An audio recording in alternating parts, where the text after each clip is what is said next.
So once you've completed your fishtail, you just bring it around the forehead and tuck it in, securing it with the bobby pin. I've left my ends out for now because sometimes I like to add a little detail with those. If I don't decide not to use them, I can always tuck them in later. The strand that we have hanging down now, we're just going to bring this across, and this is going to be an asymmetrical wreath braid, as the title suggests. And we're just going to bring this across and sweep it across the nape, and then we're going to have a pony hanging down, and we're going to fishtail this as well. Now you could also 4-strand braid this, 3-strand braid it, you can rope braid it.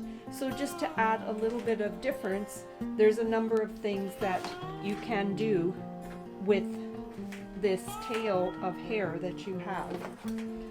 So we're just going to comb that nice and smooth before we start.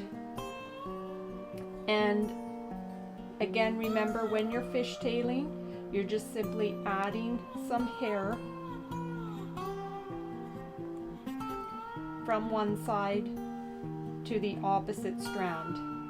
And we're just going to continue to fishtail this part.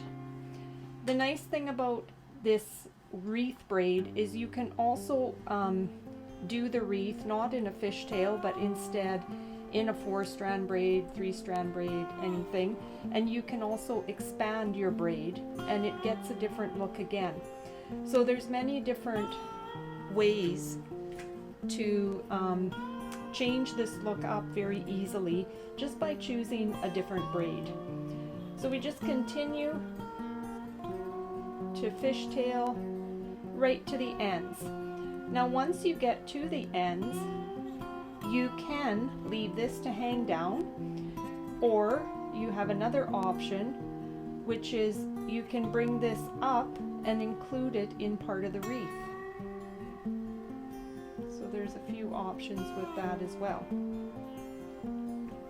And again, you can leave a few little strands out. I just will add an elastic to the end, just like I did with the top.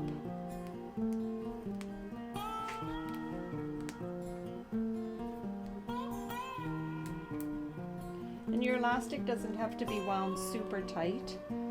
So with this, we can leave this hanging down, and that's a nice asymmetrical style. Also, we have this hanging a bit lower, this coming in on the side. It depends on what the client wants. Or we can also bring this up and include it in part of our wreath. But because it's asymmetrical, your heavy side should always be a little bit lower on the eye.